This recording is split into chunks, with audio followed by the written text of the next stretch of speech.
কষ্ট, ভয় এবং অপরিচিত অনুভূতিগুলোর ভারে জবার মন ভেঙে পড়া এক প্রাচীন মসজিদের মতো হয়, যার প্রতিটি ইট তার অস্তিত্ব থেকে খসে পড়ছে নিঃশব্দে, নিরুপায়ভাবে।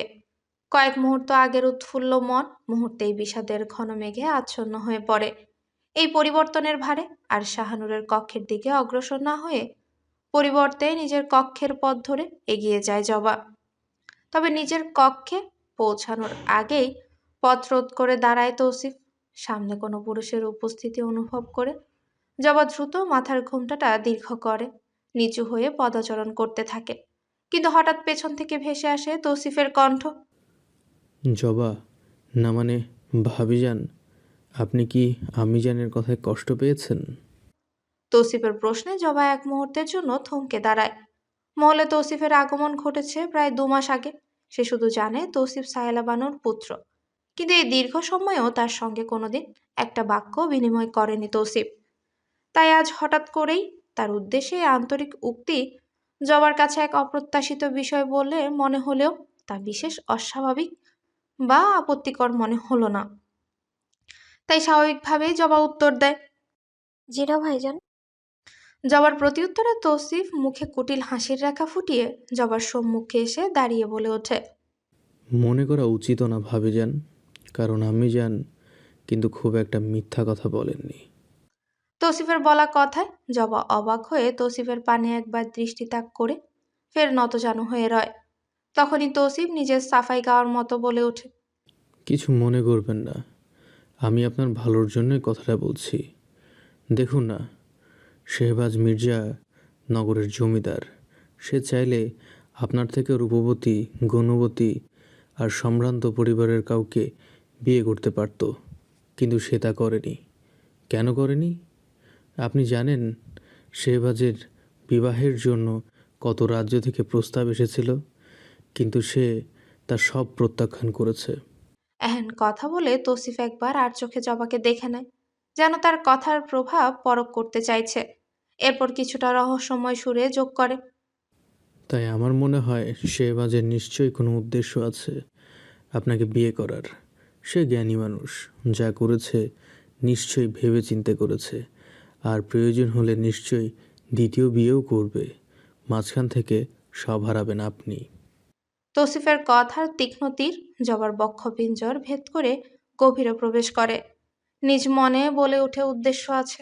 অজানা এক ব্যথার স্রোতে জবার সারা দেহ শীতল কম্পনে আচ্ছন্ন হয়ে পড়ে। সে নিঃশব্দে স্থির হয়ে দাঁড়িয়ে থাকে, অথচ তার অভ্যন্তরে চলছে এক প্রলয়। তৌসিফের মুখে একটি দুর্বিদ্ধ চক্রাকারে হাসি ফুটে ওঠে এবং সে জবাকে গভীরভাবে পর্যবেক্ষণ করে। তার চোখে এক নির্মম তৃপ্তির ঝলক, আর মনে মনে সে বলেই ফেলে। তীর সঠিক লক্ষ্যে আঘাত করেছে। নিজ চিন্তা থেকে বের হয়ে তৌসিফ ফের বলে ওঠে। তাই এখন থেকে নিজেকে প্রস্তুত করুন সকল কষ্ট সহ্য করতে। তৌসিফের কথায় জবা একবার তার পানে চেয়ে কোনো কথা না বলে প্রস্থান করে সেখান হতে। তৌসিফ জবার প্রস্থানের পানে চেয়ে উচ্চস্বরে বলে ওঠে। ভাবিজান, আপনার কোনো বিষয়ে কষ্ট হলে নির্দ্বিধায় আমাকে জানাবেন। এই অধম আপনার সেবায় নিজেকে নিয়োজিত করতে স্বাচ্ছন্দ্য বোধ করবে। তৌসিফের কথায় জবা কোনো প্রতিক্রিয়া না দেখিয়ে সোজা চলে যায় নিজ কক্ষে। তৌসিফ জবার প্রস্থানের পানে চেয়ে হিসিয়ে বলে ওঠে। শেহবাজের সুন্দরী বোকা ফুল, যা বলছি তাই বিশ্বাস করছে। বোকা মেয়ে। এই 2 মাসে আমি বুঝে গেছি তুমি শেহবাজের জন্য ঠিক কতটা গুরুত্বপূর্ণ। তোমাদের দুইজনের বিচ্ছেদ মানেই শেহবাজের শুধু ভেঙে পড়া না, বরং ধ্বংস হওয়া।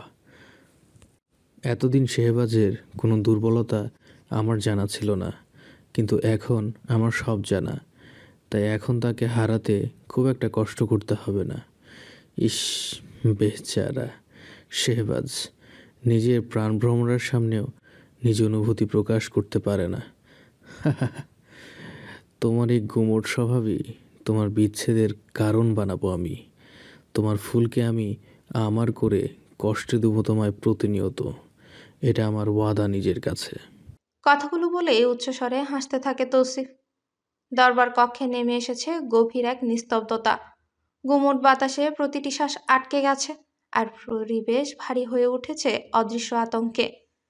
রাজ্যের কর আদায়ের আলোচনা শেষ করে এবার দরবারের কেন্দ্রবিন্দুতে উঠে এসেছে ঘটে যাওয়া সেই নির্মম খুনের প্রসঙ্গ। গম্ভীর দৃষ্টিতে চারপাশ জরিপ করে শেহবাজ কঠিন কণ্ঠে প্রশ্ন ছুড়ে।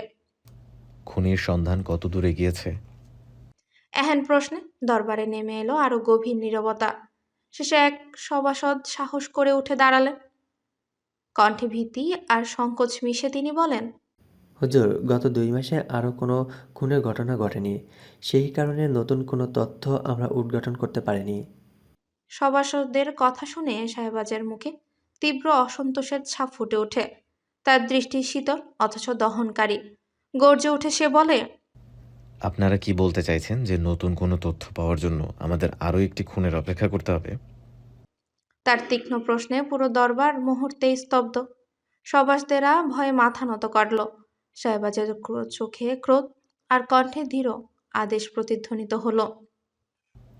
আরেকটি খুন সংগঠিত হওয়ার আগেই আমি খুনিকে আমার সম্মুখে চাই।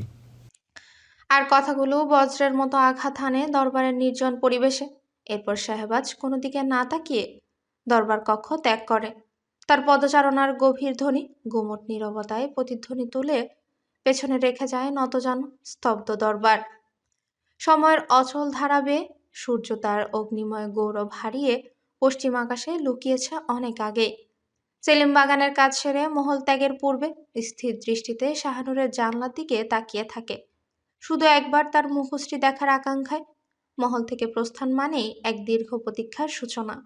হয়তো আগামীকাল আবার দেখা হবে, কিন্তু সেলিমের অস্থির হৃদয় চায় প্রতিটি নিঃশ্বাসে যেন শাহানুরের মুখচ্ছবি মিশে থাকে।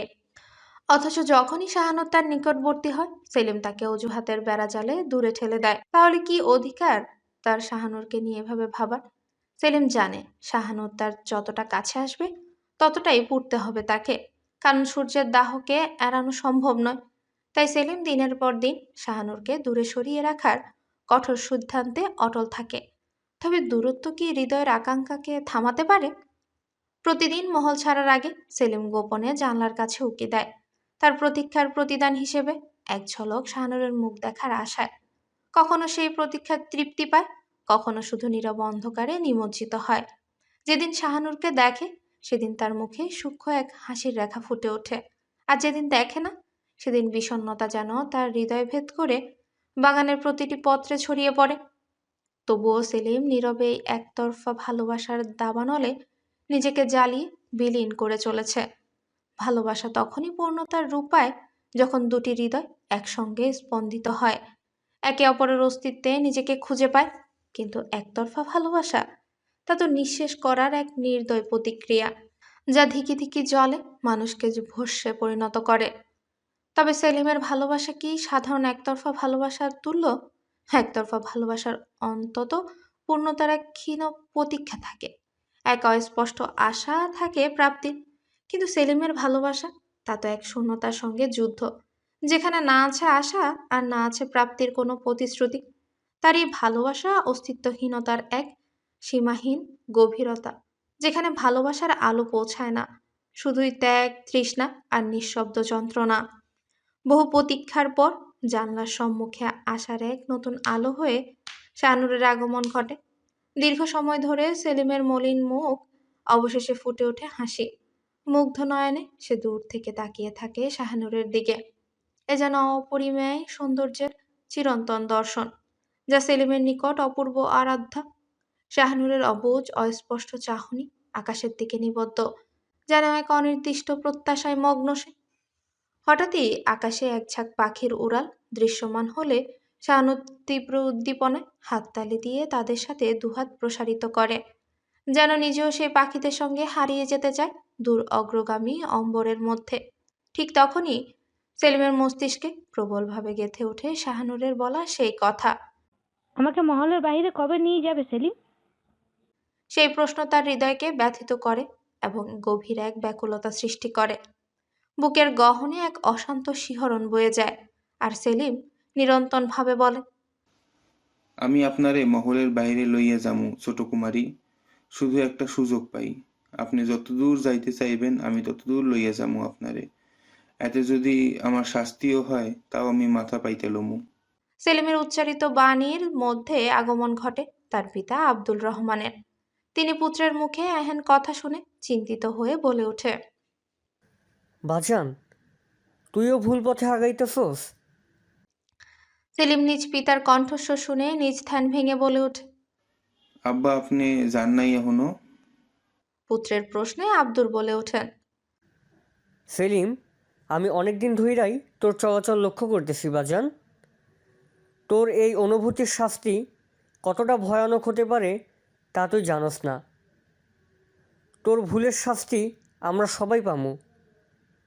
তুই ছোট কুমারীর সাথে আর মেলামেশা করবি না। চল আমার লগে বাড়িতে। পিতার কথায় সেলিম দীর্ঘশ্বাস ত্যাগ করে বলে ওঠে, আব্বা, আপনি চিন্তা কইরেন না আমার লাইগা।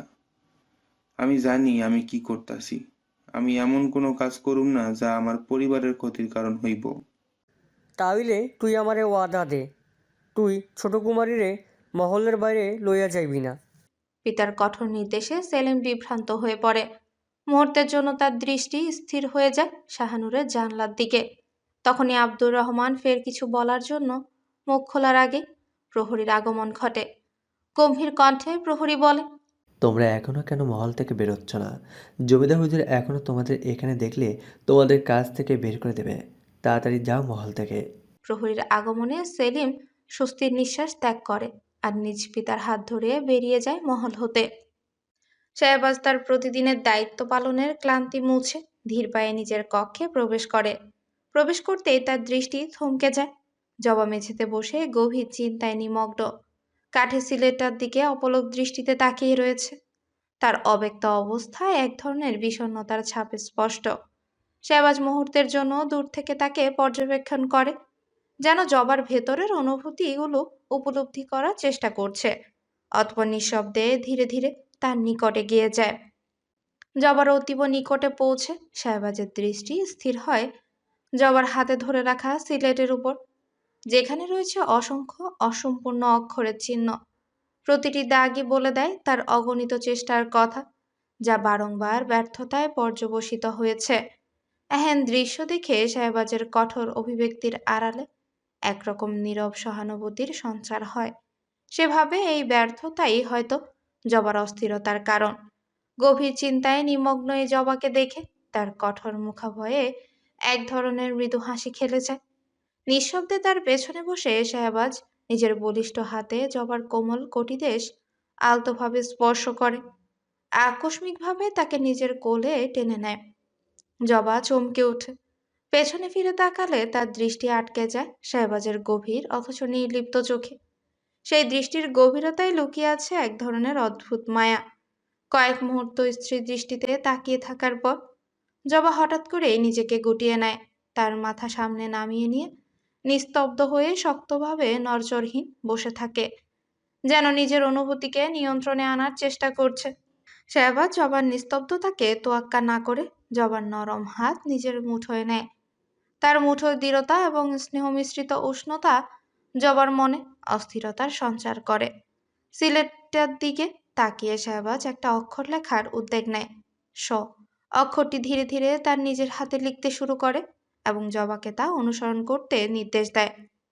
এই অনন্য মুহূর্তে জবার মনে ক্রমে স্পষ্ট হয়ে ওঠে শাহবাজের উদ্দেশ্য। নিজেকে সংযত করে জবা তার নির্দেশিত পথে মনোযোগী হয়। তখনই শাহবাজ নিজের হাতের আঙ্গুল ঘোরাতে ঘোরাতে তার গম্ভীর পুরুষালী কণ্ঠে বলে ওঠে, বোকা ফুল, তোমার লজ্জা পাওয়া উচিত। নিজের অর্ধাঙ্গের নামের প্রথম অক্ষরটিও লিখতে পারো না। শাহবাজের এহেন গম্ভীর কথায় জবার হাত থেমে যায়। হঠাৎ তার স্মৃতিচারিত হয় তৌসিফের বলা কথাগুলো। মুহূর্তেই জবা কোনো কিছু না ভেবে শাহবাজ কোল থেকে উঠে দাঁড়ায়। জবার আচরণের এই আকস্মিক পরিবর্তনে শাহবাজের ভ্রু গভীর কুঞ্চনে বাঁকা হয় নাই। তার চোখের মধ্যে এক ঝলক ক্ষোভের ছায়া স্পষ্ট হয়ে ওঠে। ক্রোধে চোয়াল শক্ত করে, তার গম্ভীর কণ্ঠে বজ্রের মতো ধ্বনিত হয়, জবা ফুল, আমি আপনাকে সতর্ক করেছিলাম নিজেকে এভাবে আমার কাছ থেকে ছাড়িয়ে নেওয়ার দুঃসাহস না করতে।